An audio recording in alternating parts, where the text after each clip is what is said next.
नमस्कार, रिपब्लिक के ईबिक्स cash studio से इस वक्त की बड़ी खबरों को लेकर मैं आपके साथ हूं निधि चतुर्वेदी। नमस्कार, 2:30 बजे की खबरों में आपका स्वागत है। मैं हूं आपके साथ निधि वासंदानी और शुरुआत करते हैं बड़ी खबर से। पालघर केस में सीएम उद्धव ठाकरे की प्रतिक्रिया सामने आई है कि पालघर केस में कार्रवाई हुई है और कोई सांप्रदायिकता वाला मामला नहीं है। गलतफहमी की वजह से यह हमला हुआ साधुओं पर। गृह मंत्री अमित शाह से मेरी बात हुई है। मामले में 5 मुख्य आरोपी हिरासत में भी लिए गए हैं। तो बड़ी प्रतिक्रिया महाराष्ट्र के मुख्यमंत्री उद्धव ठाकरे की। और इस मामले में जो मॉब लिंचिंग हुई थी, उन्होंने साफ तौर पर यह कहा है कि गलतफहमी का ये दरअसल घटना शिकार हुई, गलतफहमी के कारण ये घटना हुई, कोई सांप्रदायिकता से जुड़ा मामला नहीं है। तो पालघर की घटना दुर्भाग्यपूर्ण है और यूपी के सीएम योगी आदित्यनाथ से इसको लेकर मेरी बातचीत भी हुई है और योगी आदित्यनाथ ने भी अब से कुछ वक्त पहले इसको लेकर ट्वीट किया था। तो पालघर के दुर्गम इलाके की ये घटना है।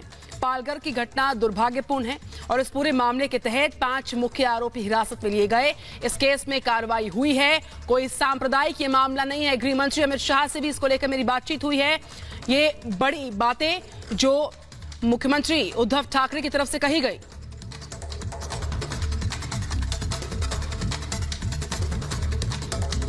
जिस वक्त ये घटना हुई, ये जो साधु थे वो जाना चाहते थे गुजरात, उनको रोका गया। दादरा नगर हवेली जो सिलवासा वगैरह केंद्र शासित प्रदेश है, वहां सीमा पर उनको रोका गया, वहां से उनको लौटाया गया।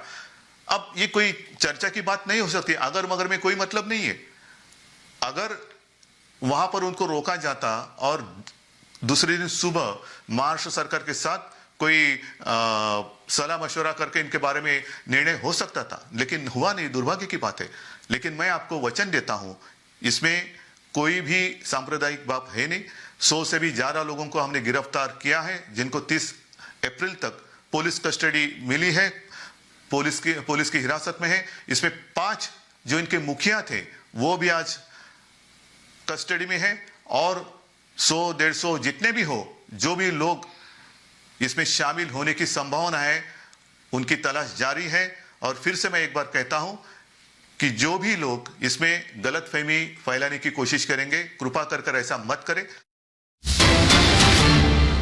सीएम उद्धव ठाकरे को आपने सुना कि इस मामले में 5 आरोपी भी गिरफ्तार कर लिए गए हैं, मुख्य आरोपी। और वहीं पालघर के सीआईडी क्राइम ब्रांच को सौंपा गया है। पुलिस की जो भूमिका है वो भी संदेह के घेरे में है। पुलिस की भूमिका की जांच होगी, क्योंकि वहां पर जो पुलिसकर्मी मौजूद थे वो तमाशबीन बने रहे और ऐसे भीड़ हत्यारी हो गई। इस तरह से अब पुलिस की भूमिका की भी जांच की जाएगी। आईजी कोंकण करेंगे पुलिस की भूमिका की जांच। ये इस वक्त की बड़ी खबर। तो पुलिस की भूमिका की जांच की जाएगी, ये कहा जा रहा है। और जिस तरीके से ये पूरा घटनाक्रम सामने आया, पुलिस जो है मूक दर्शक बनी रही। उसके सामने जो हत्यारी भीड़ है किस तरीके से लगातार हमले बोल रही थी। उसके बाद 2 साधुओं को और उनके एक ड्राइवर को मौत के घाट उतारा गया। इस पूरे मामले के तहत जब जांच है, आईजी कोंकण जांच करेंगे इस पूरे मामले की। उनकी मुख्य भूमिका रहने वाली है। पालघर केस में जो जांच का जिम्मा है अब सीआईडी क्राइम को सौंपा गया है। इस वक्त का ब्रेकिंग इनपुट मिल रहा है। पालघर मामले को लेकर पुलिस की भूमिका की भी पड़ताल की जाएगी।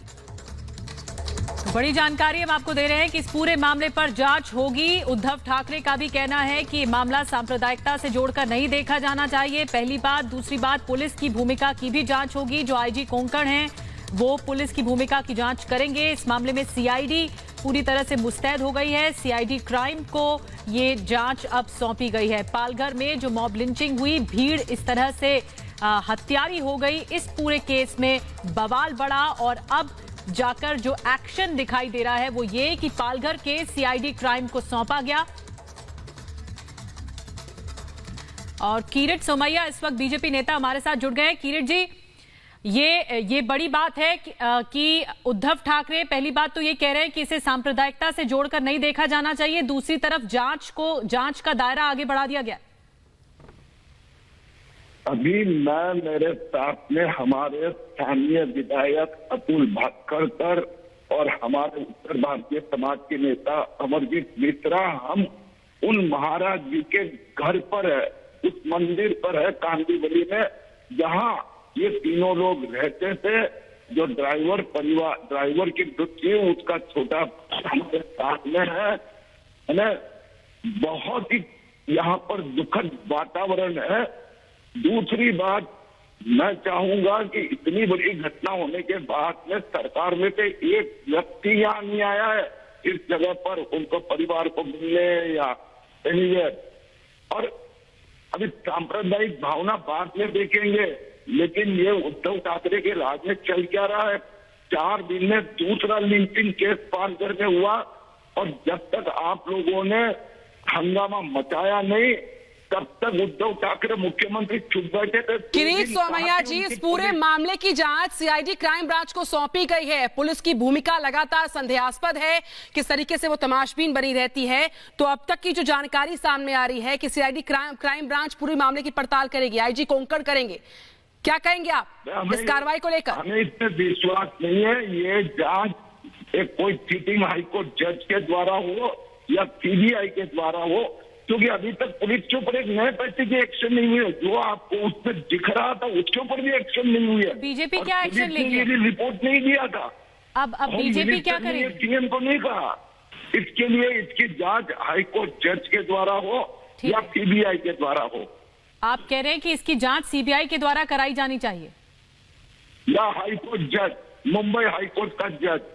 और ये मामला मुंबई हाईकोर्ट तक, बॉम्बे हाईकोर्ट तक जाना चाहिए, आपका कहना ये बीजेपी का? मेरा ये कहना है मुंबई हाईकोर्ट के जज के द्वारा जांच हो या सीबीआई के द्वारा जांच हो। ये भी कह रहे हैं उद्धव ठाकरे की गलतफहमी की वजह से ये घटना हुई, ये हमला हुआ, ये गृह मंत्री को मामले के बारे में बताया गया है, उठाई गई है उनके सामने ये बात। उद्धव ठाकरे ने कहा गृह मंत्री के सामने 3 दिन में दूसरी ऐसी घटना होते हैं, फिर भी उन्होंने कुछ नहीं किया था। और न मुख्यमंत्री न गृह मंत्री को 2 दिन तक ये घटना क्या पता भी नहीं था। इसका अर्थ है इनके ऊपर विश्वास कैसे हम रखे। और इसलिए ये मुंबई हाईकोर्ट के जज के द्वारा जांच कराए या सीबीआई के द्वारा जांच कराए।